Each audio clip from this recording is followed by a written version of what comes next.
भद्रं कर्णैभिः शृणुयाम देवाः भद्रं पश्येमाक्षभिर्यजत्राः स्थिरैरङ्गैस्तुष्टुवागंसस्तनूभिः व्यशेम देवहितं यदायुः ॐ शान्ति शान्ति शान्तिः.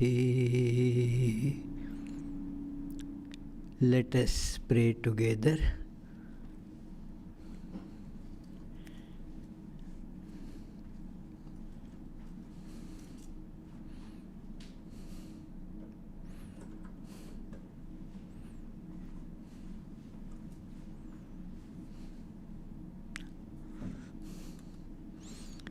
We offer our salutations to the all-loving being who endows all beings with consciousness. We meditate on the Lord who is the origin of the universe. Lord, Thou abidest in all, Thou art all, Thou assumest all forms, Thou art the origin and goal of all. Thou art the self of all. Thou art existence, knowledge and bliss. Salutations unto Thee. May the world be peaceful. May the wicked become gentle.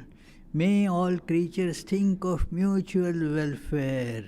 May their minds be occupied with what is spiritual and abiding. May our hearts be immersed in selfless love for the Lord.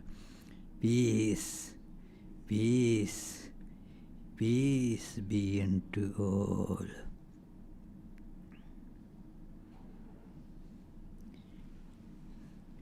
I shall begin with two mantras from Ishavasya Upanishad. They are the first two mantras which bring out the spiritual component of what is called duty. Om Ishavasya-midagam sarvam yat-kincha jagatyam jagata tena tyaktena bhunjitha magridha kasya svidhanam kurvanneveha karmani jijivishet shatagam samaha evam tvai nanyatetosti na karma lipyate nare.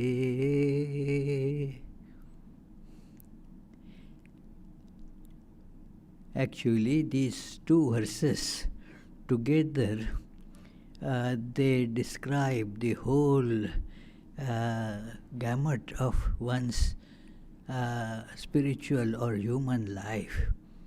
That first see that there is the one principle, you can call it God or whatever name. Isha is the Sanskrit word for God, in the sense that God governs. Isha means to govern. So, therefore the other Sanskrit words coming from that are there, Shasana, or the Ishvara, the world who governs the whole world. So, that one principle and that governs, this is now Vedanta speciality. Governs not from outside. This concept is very special to the Vedantic idea that God governs from within. The natural governance happens there, that therefore cannot be ignored by anyone. External governance one can resist, one can ignore, one can oppose. But the internal governance, because it is happening from within, you cannot resist it at all. So God governs, but how? Not sitting somewhere behind the clouds. That is not at all the idea that the Hindus can reconcile to. Not that God is sitting somewhere and then has some whip or whatever and is making everybody do their work or whatever. No, that God governs from inside. So, this is how this first verse says that recognize this principle. And thus, recognizes this principle, but then the question comes, well, I am not able to experience this. Scripture, I agree what you tell is true, but I am not able to see that. Okay, the second verse tells the means to do it. As I had emphasized all the time, that Vedanta is a practical science, that it is the how things will become practically possible for us. And so second verse says that doing your allotted works in this light, whatever work has come to you, so doing that work, kurvanne veha karmani, live for whatever as many years as you are going to live. It is 100 years. And then what happens? These works will help you. Knowing that there is that one principle, evam. So, like this, with this knowledge, do your work, and thus what happens is you will not get caught in the work, but that work will help to get liberation for you. You will be liberated, you will be experiencing the divine principle. So, this is the ideal expressed. As such, the idea of duty comes there, that I have to do the work. In all other creatures than human being, they do not do it conscientiously. Maybe they are forced to do it by their own nature automatically. They are on auto control mode. So, like a dog will, have its dog's nature, and there is no duty as such assigned for a dog. It is God. That dog doesn't have to think, what shall I do next? Shall I do this or that? No. For human beings, it becomes a very, very complex question, friends. It is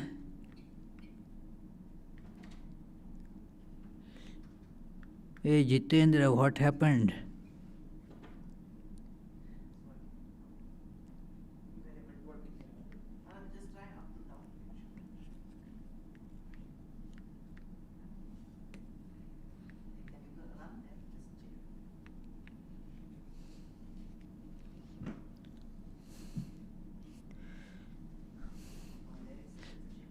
This is the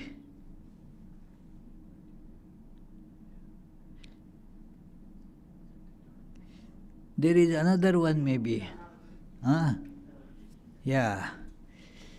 These things, these gadgets, they also perform their duty only if they are in good order, otherwise they don't perform. Here it comes. Gracias.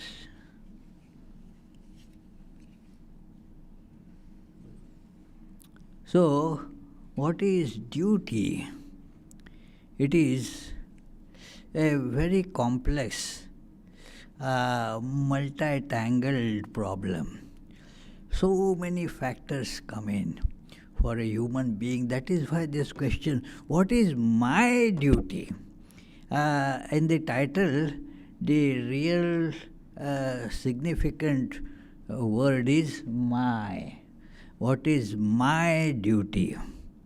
Because duties vary from person to person, and because there are personal varieties, there is so much of variety in the abilities, in aptitudes, in the situation, and so forth. So therefore the work becomes, what is my duty? Am I fulfilling my duty? And then there is conflict. The conflicts are also that your family demands something, society demands something else, the profession demands something else. So what duty will you choose in this complex situation? So all these questions keep on cropping up. Then, of course, one's own aims, objectives, and desires are there. One's own compulsions are also there.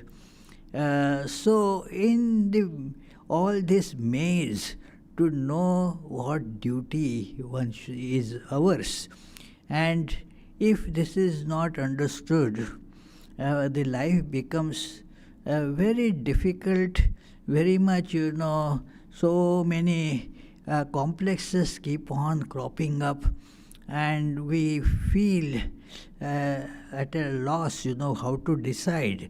We become Hamlets, basically, end up doing nothing. So commit suicide. So a duty becomes a conscientious compulsion that I have to do it. One definition of duty is given like that something that you have to do although you don't want to do, then that is duty. You are concerned that I really don't like to do it, but it is my duty, so I have to do it. So it is, even though there are, the problems come like that, even though one sees the enormous risks involved in performing the duties. It is like one is asked to go to battle in the army. Now that is duty, you go and fight. You may go, you are not likely to return, maybe, who knows. You may not survive all this battle, the battlefield things happening. You may get killed there. So it is a risk, enormous risk.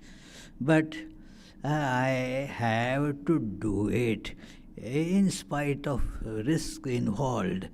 There are the committed sports people. They go to do the sports when they enroll themselves in a team, and then there are some risky sports.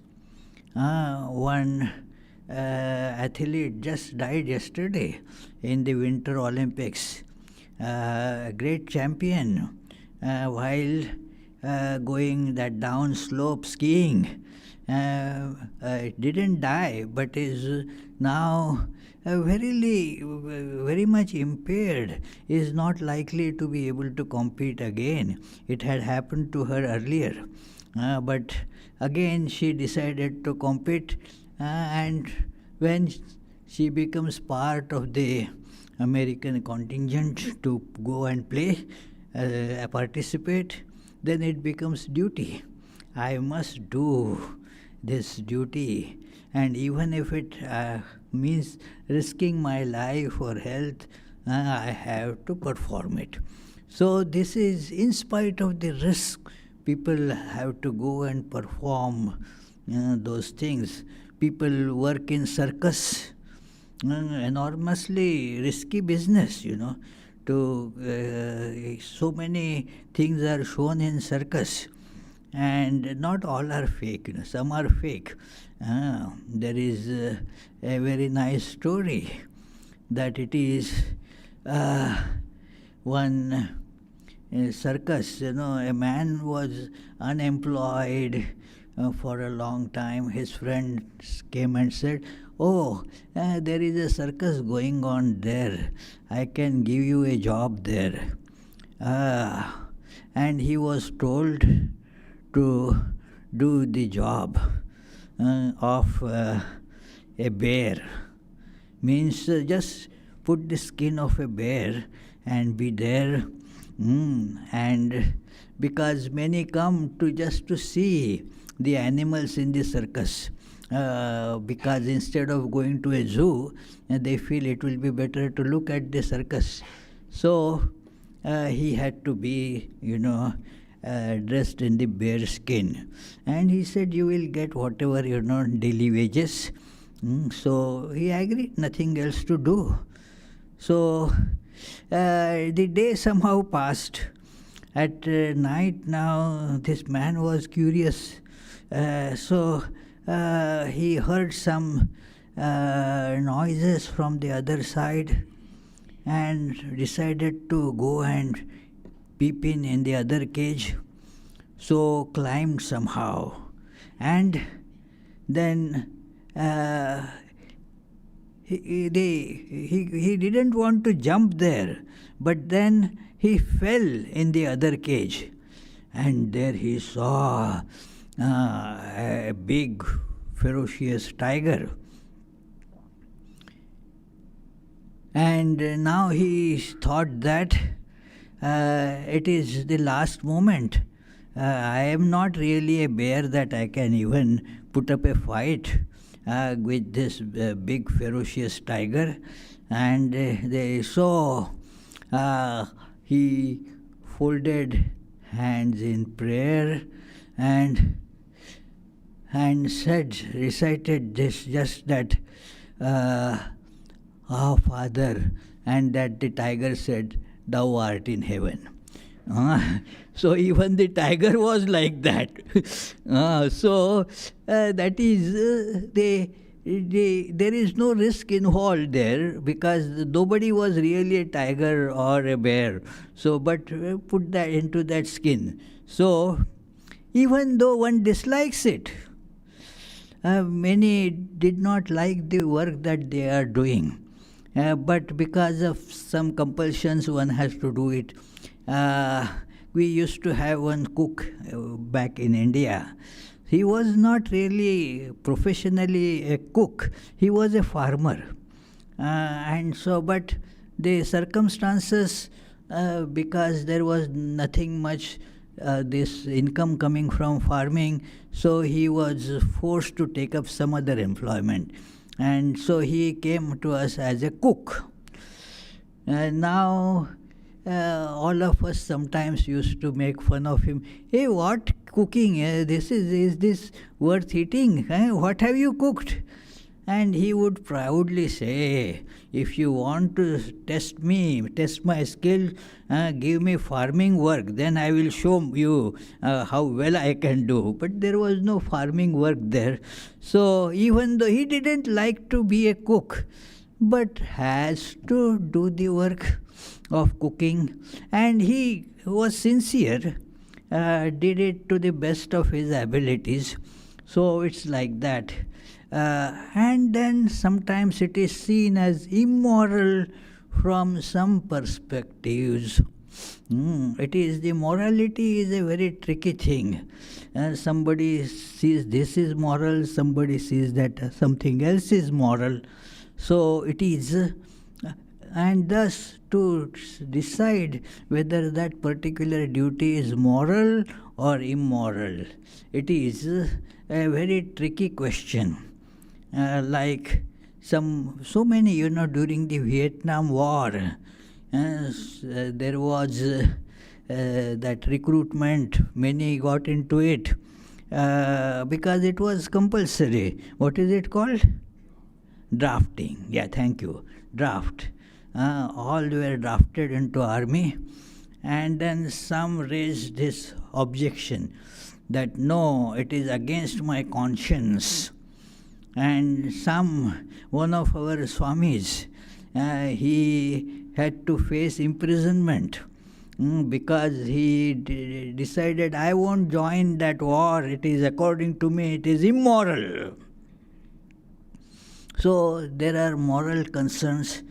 Another Swami, they both were then posted in Chicago at one time. So he decided, well, that is not my job to decide whether it is moral or not moral. Whatever the commander tells, that is my duty. So there is this, some other perspectives will show it is immoral. But you do it. It is like that. One does that whether it is moral or not. Even though, let alone others, family, friends, very near and dear tell, no, don't do it. It will hurt me. But then if it is your duty, you have to do it. It is my duty. It is, so one goes to do that. So that is so much, the opposite forces are acting in performing one's duties. And therefore you will see that in all religions, there is this idea of duty discussed at great length. So what is our duty? So it is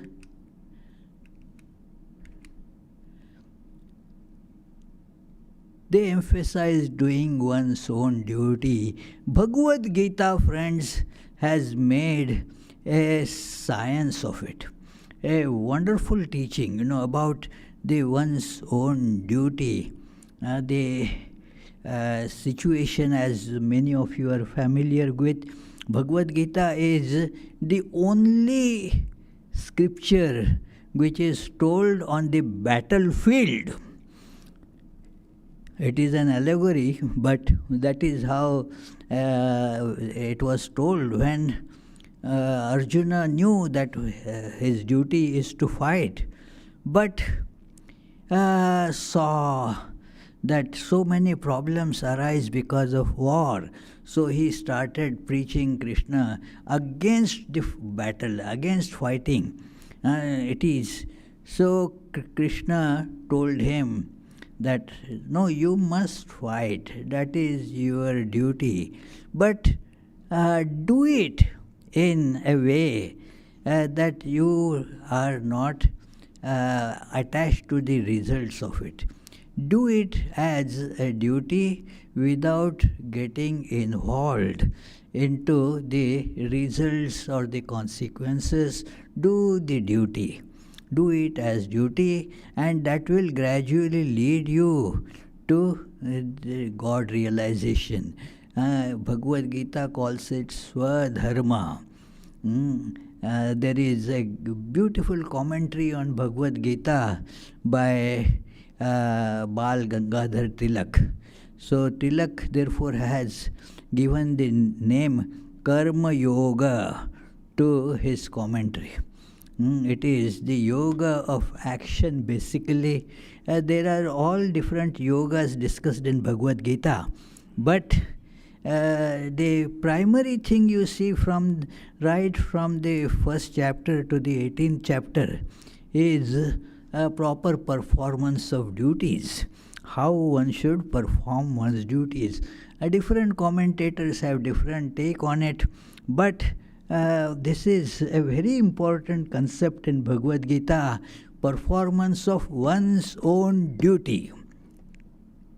Arjuna was tempted to take up the duty of a hermit, staying somewhere in the forest or whatever, away from society, and just performing the only the renunciation and practice of religion. So it is, but Krishna tells him, no, you will not be profited by that at all. What you are saying now, that no, I will not fight, your very nature will compel you to fight. It is, and this is a great text, friends. I have not come across any other book where the idea of performance of one's own duty is so threadbare, so beautifully taking into account all different aspects, has been discussed at such depth that there come the ideas of one's own psychophysical nature. This is a great psychology, the 14th chapter of Bhagavad Gita. It is how each person is constituted. These are technical terms, friends. You can Google and find out, Yeah, I don't need to spend time on this. Some already know about it. The 3 gunas, 3 types of special materials that make our personalities, body and mind. They are called sattva, rajas and tamas. Sattva is of the nature of knowledge and purity, and in general goes to be modest in dealings, without any turbulence and so forth. Calm, pleasant, equanimity is stressed there in sattva. Some have that as constitution. Some are by nature very turbulent. They are very active. They cannot sit for 5 minutes. Long back when I was new here, the then secretary, he was a professor, now I think he is retired. He used to come once or twice a week to do all the work. And then he said, oh, today I'll go. There is no work here. What to do? I said, okay, well, you can just sit, meditate. See, we Americans, there is this big difference in Indians and Americans. He was taunting me, really. And it was true that for Indians to do work is difficult. For we Americans not to do work becomes very difficult. So it is, I have to work. There is no work, then I can't just be here without doing any work. So that is a constitution. It is then, there is this is called rajas. Then there is the tamas, where people are, lazy basically. Do not want to do anything unless forced, unless they are made to work. There is many people, in fact, all of us have some of each these things. Even we do not work many times unless the circumstances force us to do it. That is why the students, they are subjected to examinations. The exam is there, I have to then study. It is so. Why are there exams? Because otherwise these guys will not study. If there is exam, then the pressure of examination makes us study. That makes the things, get into the reverse order in a way. That what is the examination? It is testing how much you have learned. That is the exam, it is a test that how much you have learned, let me see. But studying for exam, what happens is that after the exam everything is forgotten. Okay, done now.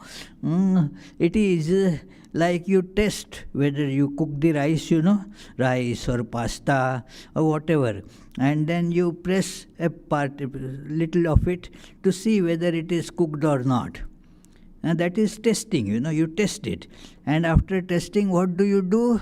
All the food, is it thrown away? It is, you have to consume it, It is for that it is cooked. It is not for the purpose of just testing. So, but our studying for exams makes it like that. So therefore, many students, they pass the exams with flying colors. Afterwards, when they are say, okay, this is, I don't remember. That is the answer. It is commonly given answer. Now I don't remember. So this is in Bhagavad Gita. It is told that you should perform your own duty. Even though it is your own duty is not so attractive. Always it is the case. The grass looks greener on the other side of the fence. That somebody else's duty appears to be so nice. It is, I remember many incidents that, had I gotten that work, that should have been so good. It is, one's own work becomes very difficult. Those who are teachers in high schools or colleges, universities, others envy them. Oh, I too have such qualifications. I should have become teacher. They get 2-3 months of paid vacation every year. Who gets that? Isn't it, Sukalyan? Lot of vacation, 2-3 months vacations, So it is, that is, so they are, jealous of those. And those who are professors, they become jealous of the others, Hey, see, their work is just over. This bank employee that my friend, he goes, works for all that 6-7 hours, and after that he is free. So nice, It is, I have to keep on teaching, studying for teaching, and then think about it. And then there are so many other things I have to do. Being at the university, I have to be attending this meeting and that meeting for this. And don't tell about vacations. There is really no vacation. So it is all those things. I should have become that. It is, there is that story I had told many times, but it doesn't lose anything in repetition, friends. That one man had the job of breaking the rock stones. Those days these stone crusher machines were not there. I am telling something about, say, 100 years ago. So one has to take chisel, hammer, and keep on breaking these stones to this small 1 inch, half inch aggregate like that. So it was a hard job. One man used to do that, went on a hillock and started breaking. And then it was so hot, sunny, and was sweating profusely, and looked at the sun, became very, very jealous of sun. Look, he's shining everywhere and making others sweat. God, why don't you make me sun instead of making this stone breaker?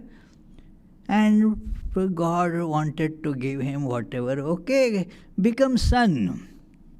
And then that fellow, wow, I am so full of glory, so much light, and was moving everywhere. And then saw that in one patch his light is not getting there. What happened? Became upset and angry. There is a cloud.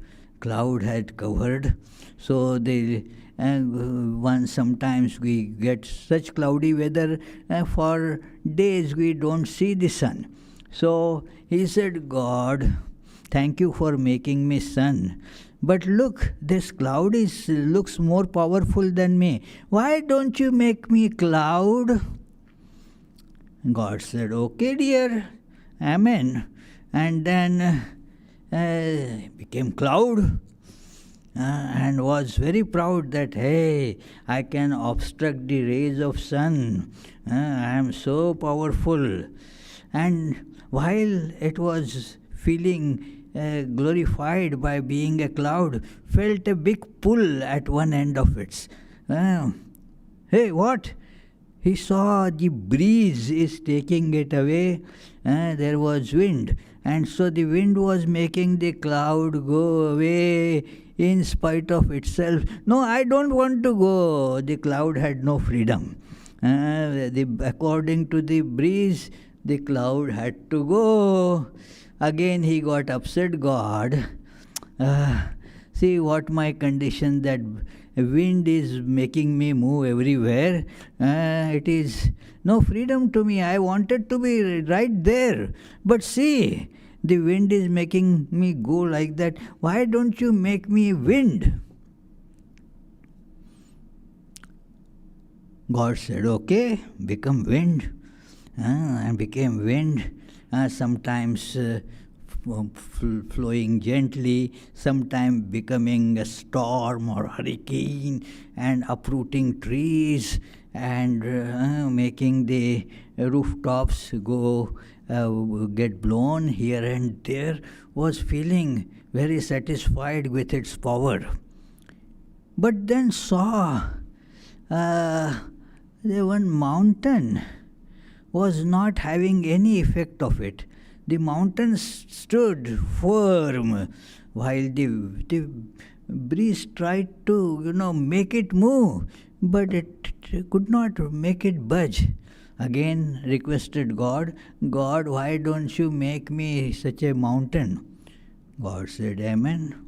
And then it became a mountain with the feeling that magnificence was standing firm, very much feeling one's strength and steadfastness, and then felt a sudden blow. Oh, what happened? There was a stone breaker man with chisel and hammer was breaking it. Oh God! God said, well, you were that, So, all works, they have their own problems. Do not think that if I become some other, their problems will be gone. Some feel, oh, this is, all women are subject to injustice. Okay, if I had become man, how nice it would have been. See, men have their own problems, you see. No, not that only women are having problems. So whatever you do, every work will be associated with some drawbacks. Bhagavad Gita tells, Dhume navriyate to yatha vanhi, that it is like the fire always is associated with smoke.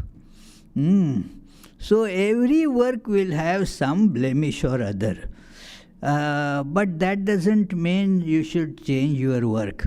So do your duty that has come to you by your nature, by the social needs. We will see that. So aspiring for somebody else's work is not going to help you. and Bhagavad Gita, in all chapters you will see this idea of doing work unselfishly as an offering to God, and also without getting attached or caught. Do your work, but be free to get detached from it, get separated from it, and do something else. Do not get caught in the work. Let work not caught me while I do the work. It is described in one beautiful Bengali poem by one of those. They are called bowls. That they go singing these spiritual songs all over. So the song said that, oh, you know, your working in this world is like that. In the mouth of a snake, the snake would see you are holding by a thread a frog, and this snake wants to catch it. You let it go in the mouth of the snake, but before the snake closes the jaw, pick it out. Keep on doing it. Do not let the snake catch it. So our working in this world is like that. That work, do not get caught in the work. So this is a great method, that do not, you attach to the work as you are doing it, but keep the freedom to detach. The best example is like our switches, the light switch. Now if I press the light switch here, these lights will go away. When I need, I will press it on again, they will come. So when I work, fully attach myself to the work, but keep the power. Let there be a switch. When I don't want, I can switch it off. And then it is told that this is a spiritual means. As I had told in the beginning, work is the spiritual discipline, that by worshipping Him, means God, from whom all beings have evolved and by whom all this is pervaded, by performing one's own duty. This is how one evolves. Do your duty. Even if somebody's duty looks better, don't follow that. Do your duty. So, and this is, you will see in Christianity also, like love thy neighbor as thyself, means serve, offer service. This includes, according to the Romans, that chapter, the letters, this includes taking care of family, working honestly, and according to Romans, submitting to government, paying taxes, and respecting authority, because it's a structure. And then we should not take any credit for that, because God gets everything done. So unworthy servants, Jesus emphasized that after fulfilling all commands, one should consider themselves as unworthy servant who has only done their duty without claiming any reward for that. And a central moral duty is not to be overcome by evil, but to overcome the evil with good. So this is the idea in Christianity, very common. So this is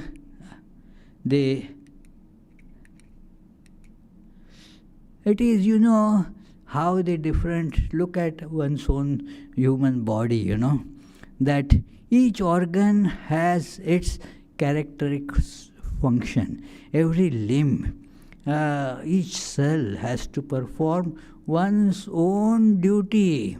It cannot go to perform some other organ's duty.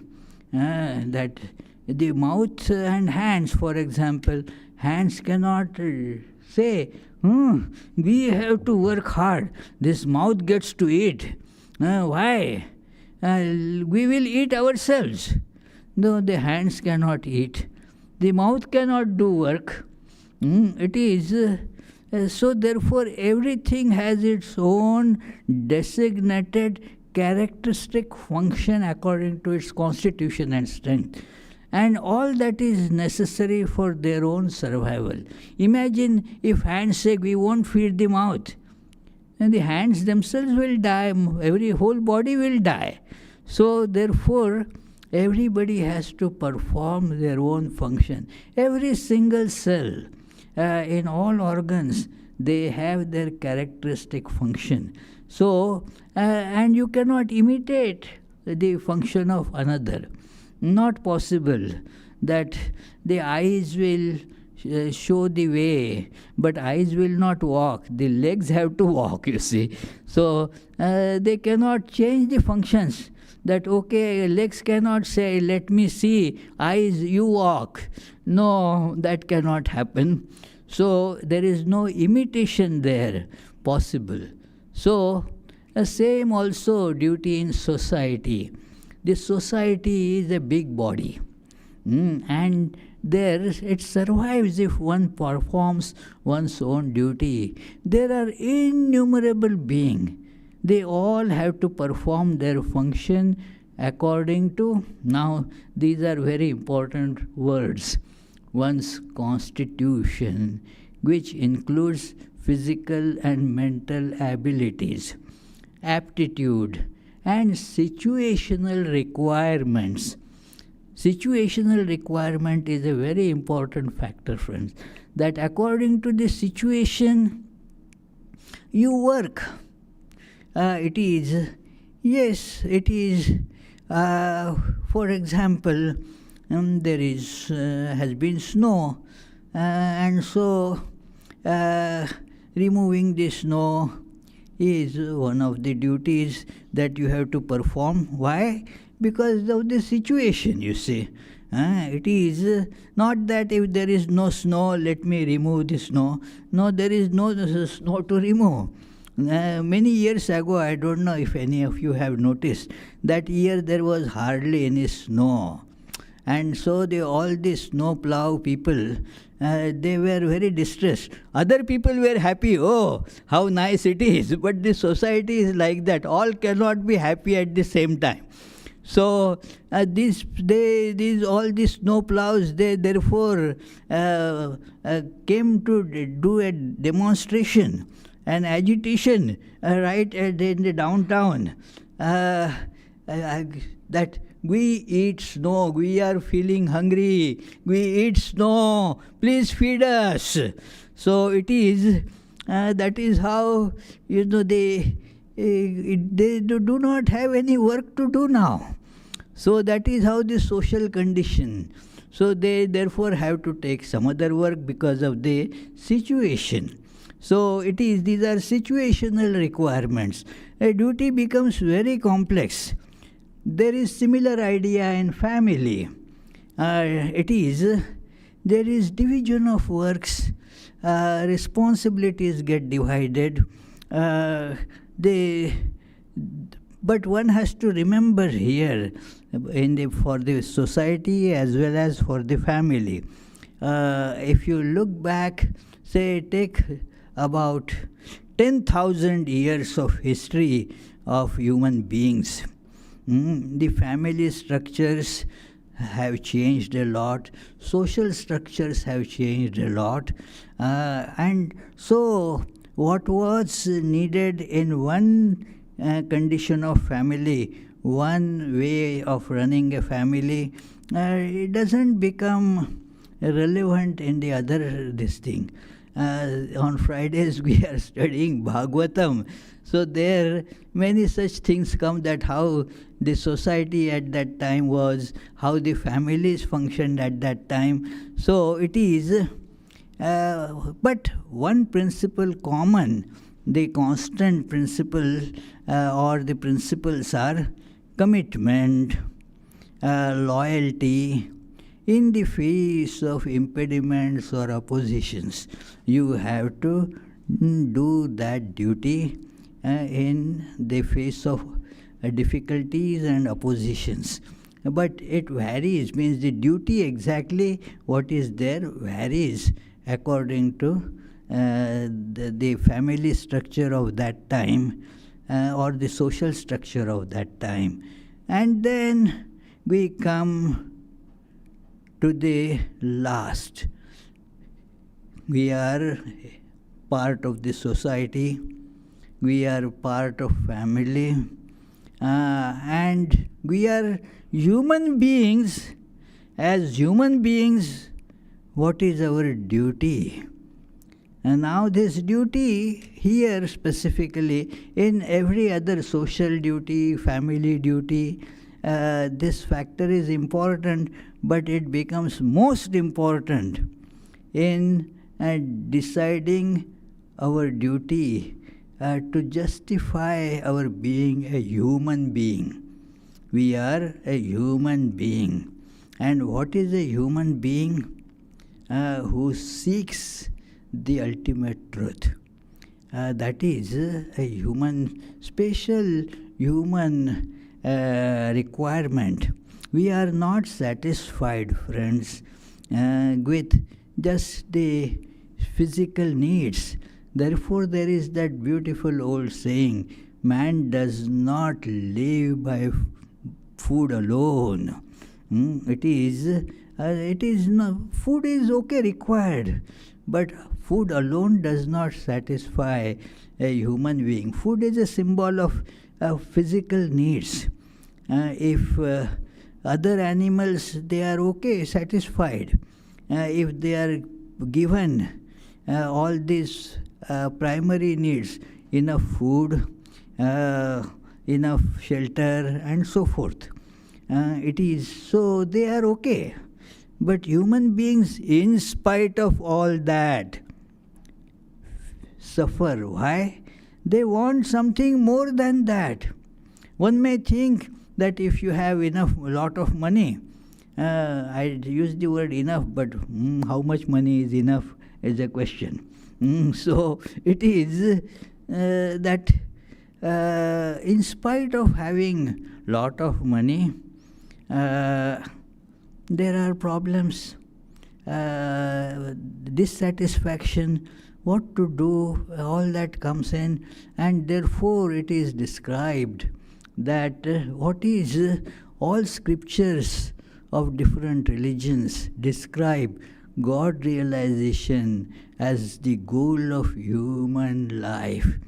This is the goal, and one must do justice to that. It is as Jesus says, that you first attain to the kingdom of heaven. Everything else shall get added unto it. Think of this, attain to the kingdom of heaven. This slide I have put in the end. This is the last, but not at all the least. It is in fact the most important thing, that because this presents us our goal of life, and if this is kept in focus, everything else, society, family, all that gets taken care of well. If this is forgotten, then even if you strive to keep the society in good humor, work for the society, work for the family, nothing will really make one satisfied or happy. And therefore, this human being, we want to experience the truth. That is the nature, that find the kingdom of heaven. That is the first duty. Everything else shall get added unto it. It is, we put the things opposite. Let me get all the other things, everything else, and then I will worry about kingdom of heaven. No, you will miss both by that.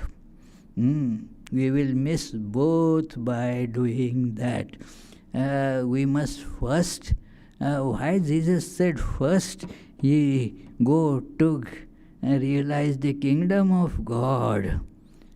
Because that is the most important thing. Everything will fall in place if you do that. So, Sri Ramakrishna said, consolidating in a way the message of Upanishads, Bhagavad Gita, and so forth, God realization is the goal of human life. And it is said in Kenopanishad that if you don't realize this, then it is a huge loss. This birth is then wasted. You won't be happy. Running after sense pursuits is not becoming human being. It is good for animals.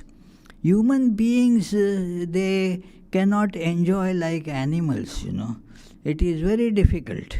Imagine, Swami Vivekananda gives this analogy that you cannot see human beings eating with the same gusto as a dog.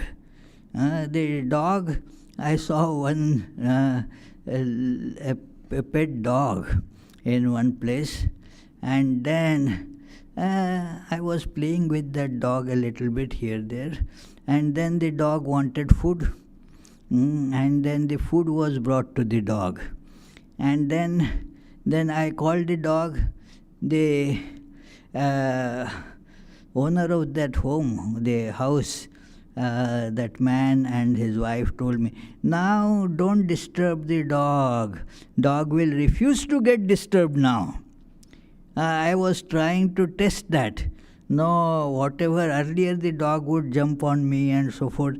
Now has absolutely no interest, and the eyes and the whole thing, body was seen as if was fully focused on eating. No human being can do that, It is because we do not feel satisfied. Man does not live by bread alone. The bread is okay, but that is not the life.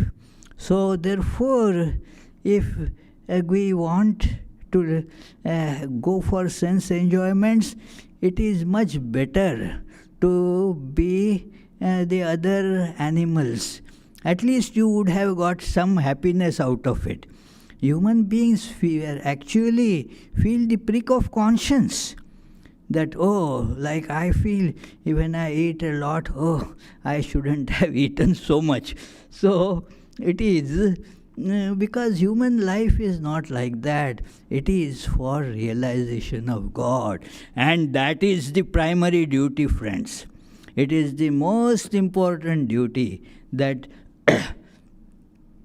this direction you find, that is why the idea of duty is so thoroughly discussed in various scriptures. Do it as a spiritual practice. It is a part of your spiritual practice to do work and serve others. Serve God. Serving man is serving God. So this is how you will see the whole idea of what is my duty gets unfolded. Otherwise, the duty only in the secular sense becomes a big burden also. Swami Vivekananda says in the beautiful book Inspired Talks that duty is the scorching sun that keeps on troubling us. This is a big bondage. I have to do it as it were. No, this is not like that, but do it happily, not as being pressurized by somebody. It is the duty. Therefore, take it, this performance of duty, as the spiritual practice. Swami Vivekananda's beautiful book, Karma Yoga, has a chapter on this. what is duty. The whole book is so beautiful, so thoroughly putting that, bringing light on the idea of work. That work as yoga.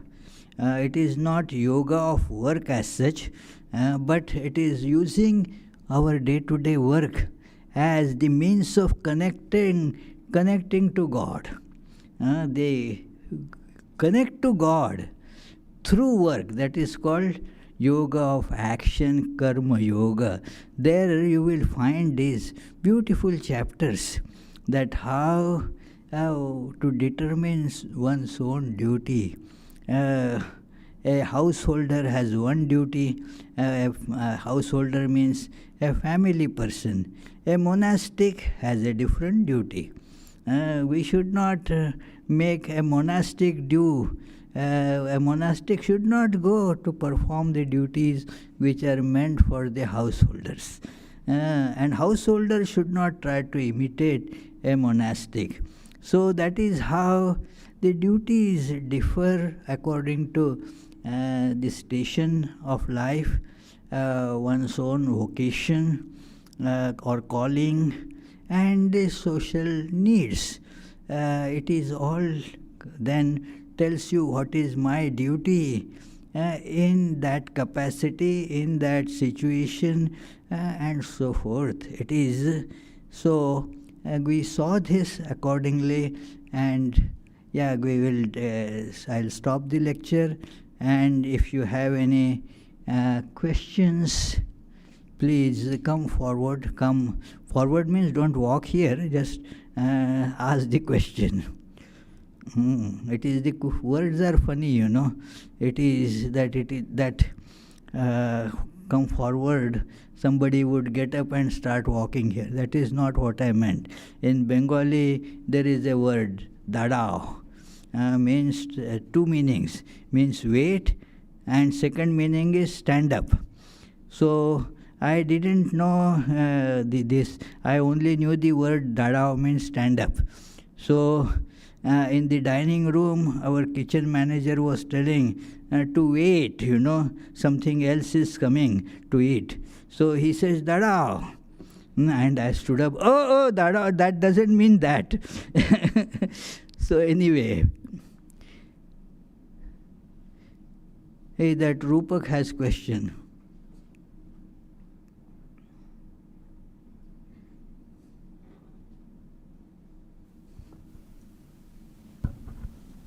Pranam Maharaj. After that. As you said, God realization is the primary goal of a human life, and rest of things will be settled as per that. But many of us, our understanding in life is not to realize God, but we need to know the truth of this life. What is this life for? Means that kind of query is there, but we are kind of not like Kingdom of Heaven or Hindu God, all these things. We are not trying to see those things. So for those kind of people, how this duty, that structure you have shown, how that can be organized? Yeah, well, all people are not eager to learn, you know. There is, you know, they learn gradually, most of the times, as they say in Bengali, theke shekha. Dekhe shekha or theke shekha means learning by seeing or learning by getting blows, you know. So when one gets the blows, then gradually one learns that the duty has various aspects. The life is centered around duty in a various different manners. Different situations are there, requirements of there are there, capabilities are there. So but God realization is the primary duty. Yeah. Yes, Danny? Wait, that the microphone is coming to you. Could you speak about recognizing a calling? I speak about what?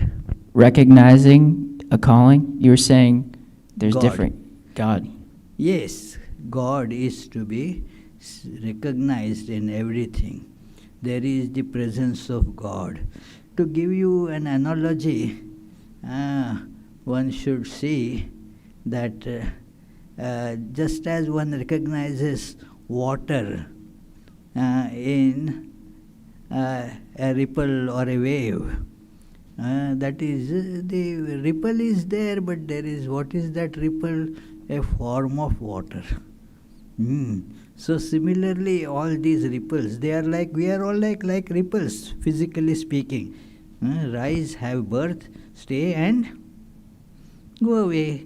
So, but what is there actually and what sustains is this substance, the water.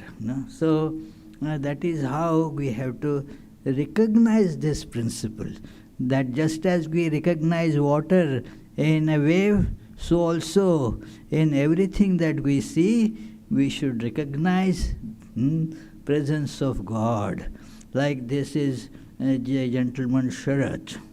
That is only a very limited knowledge.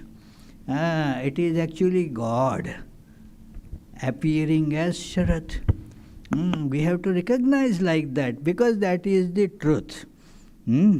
So, do you get it, Rupak?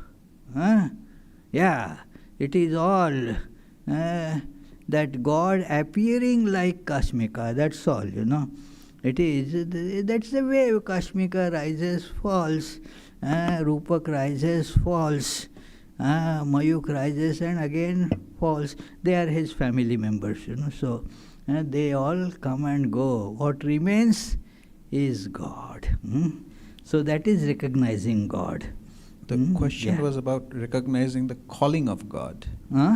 Recognizing the calling of God. Calling of God. Calling, calling means some, it is like a monastic life, has no other thing.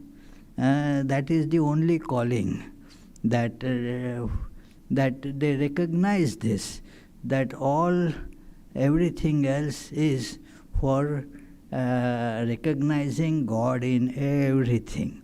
God alone is the reality. So that calling, those who therefore take up completely to spiritual life, that is their calling. Do you get the answer or no? Okay, thank you. Any other question here? Is there any other question?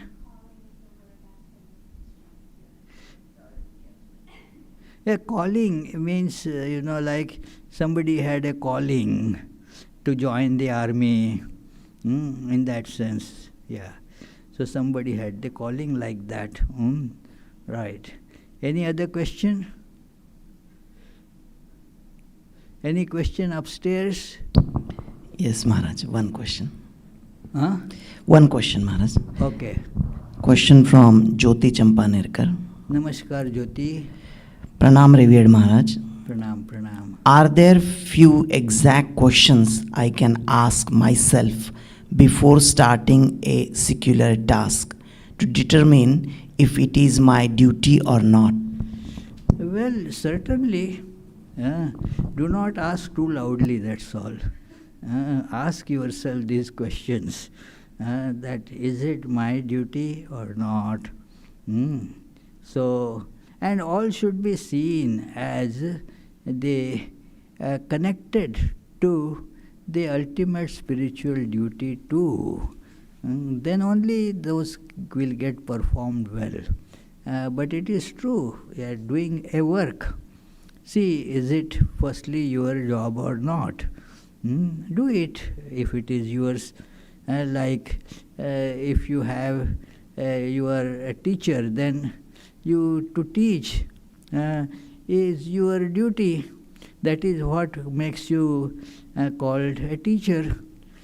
So you don't have to worry about that. If you have children, to cook for the children is also your duty, if needed. Yeah.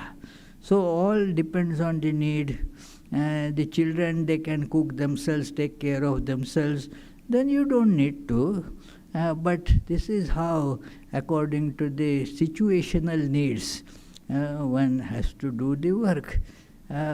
So it is important to recognize these needs and connect everything, all works, to the real, our main duty, God realization. Thank you. Any other question? So let us have a little peep into what is happening next week. Next Sunday, it is Shivaratri. So the topic of discussion is, what is the third eye of Shiva? In scriptures you will find this idea. Shiva has three eyes. Not just Shiva, actually all the gods and goddesses in Hindu perspective are three-eyed. So, but it is prominently presented as the aspect of Shiva. So we will be discussing that third eye of Shiva. The Tuesday and Friday classes will go on as usual. Tuesdays it is Gospel of Sri Ramakrishna. Fridays it is stories from Srimad Bhagavatam. And it is at 7:30 p.m. The morning and evening meditations, prayers, they will go on as usual. You are welcome to join any or all of these. So we shall conclude with the closing prayers. After that there will be the evening Arati, Vesper service in that hall. You can come there or attend from here, depends, If you want to come there, a minor condition is there that you have to take off your shoes. And then there will be delicious soup supper. Adi Maharaj, is it delicious? He makes it, so okay. May the Divine, who is Father in heaven of the Christians, Holy One of the Jewish faith, Allah of the Muslims, Buddha of the Buddhists, Tao of the Taoists, Great Spirit of the Native Americans, Ahura Mazda of the Zoroastrians, and Brahman of the Hindus, lead us from the unreal to the real, from darkness to light, from death to immortality. May the all-loving being manifest himself unto us and grant us abiding understanding and all-consuming divine love. Peace, peace, peace be unto all.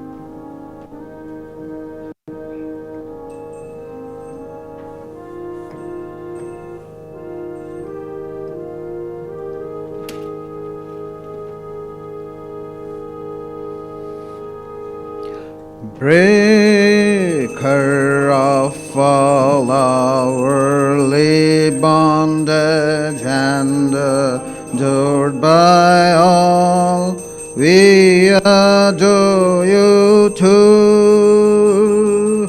Stainless Lord, assuming human form, assuming human form, transcendent yet filled with love. You free us from the stain of sin and ornament our world. Consciousness is your form. Your eyes always purified by knowledge. Your eyes always purified by knowledge. Looking at them, delusion is gone.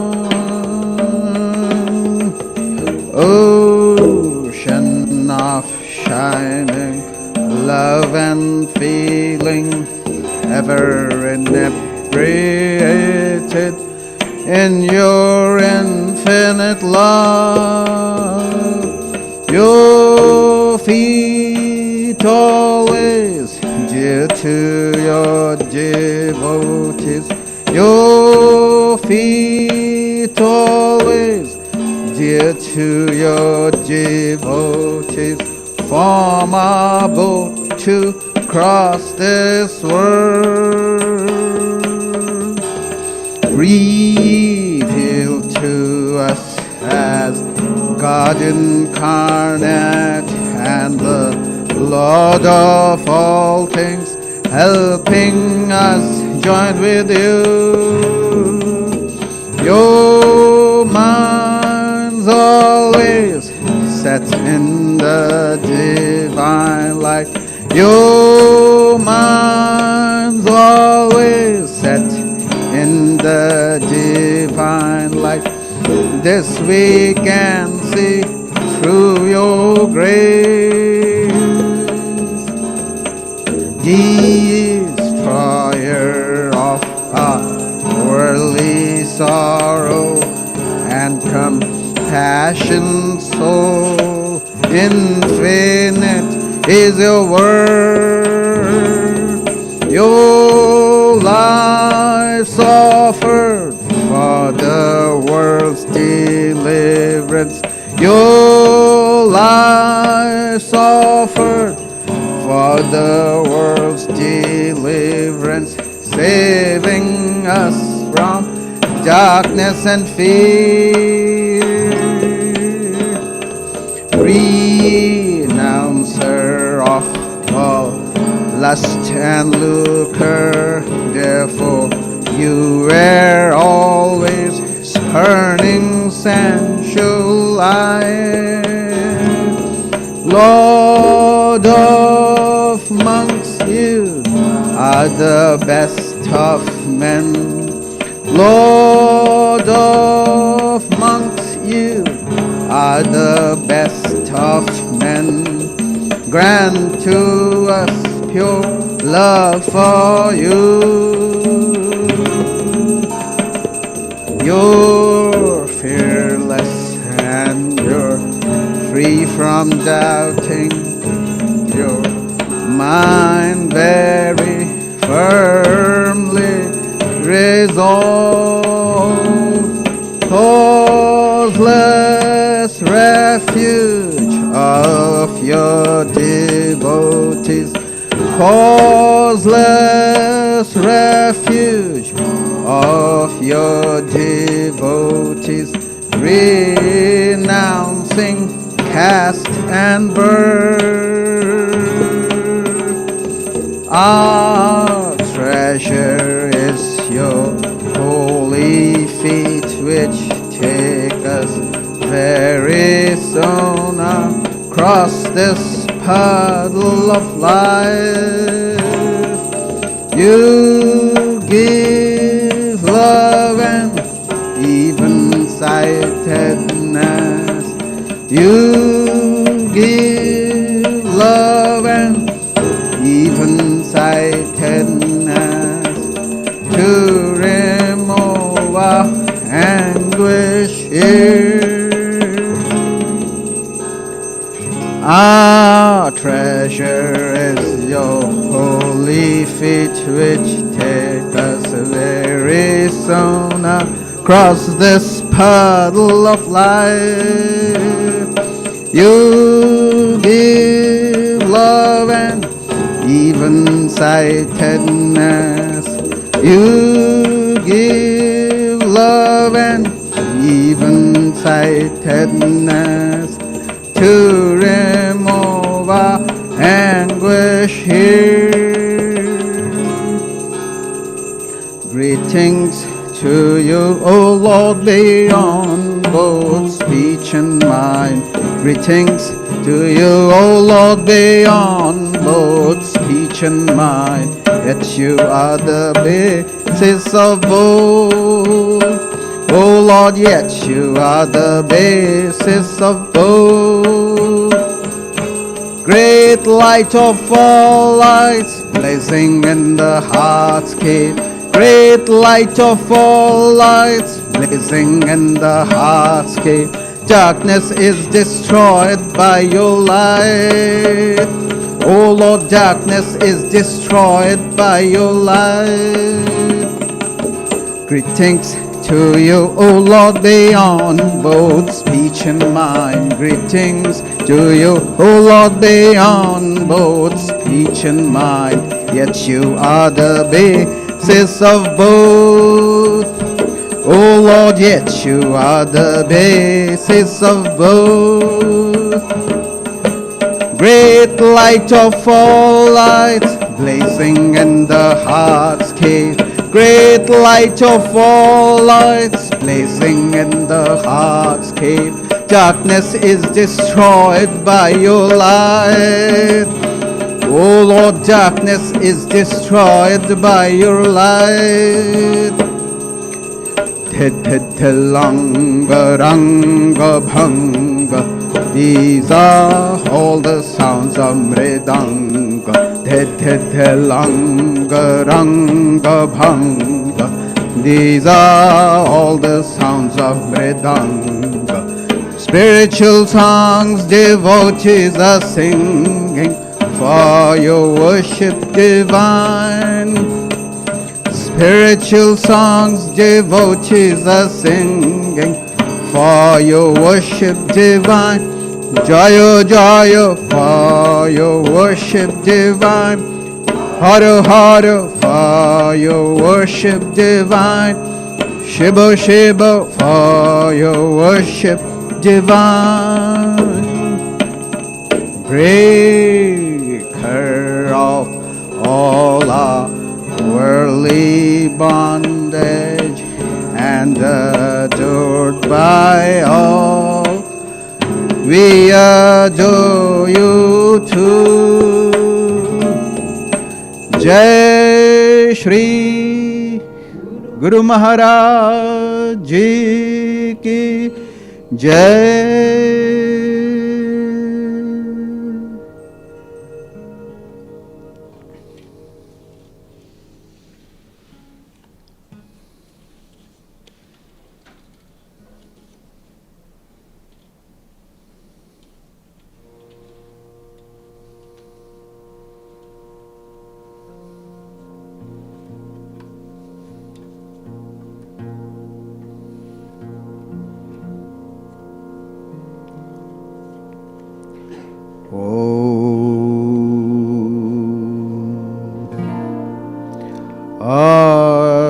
Auspicious and blessed graciousness sublime, all noble ends you give to us, granting us refuge, all-seeing Gauri, O Mother Divine, our love to you. Creation, preservation, dissolution are your powers, eternal one. Nature's real basis, nature's essence, O Mother Divine, our love to you. We come seeking refuge from anguish. Be our Savior through your deep concern. All our suffering remove, Goddess, O Mother Divine, our love to you. Victory, O Mother Divine, our love to you. Blessed Mother Divine, our love to you. Blessed Mother Divine, our love to you. Blessed Mother Divine, our love to you.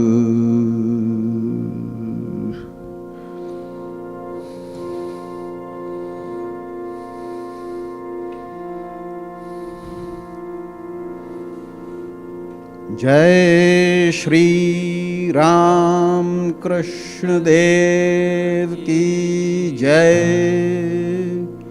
Jai Shri Sarda Devi Ki Jai. Jai Shri Swami Vivekananda Ki Jai. Jai Shri Buddhadev Ki Jai. Jai Shri Jesus Christ Ki Jai.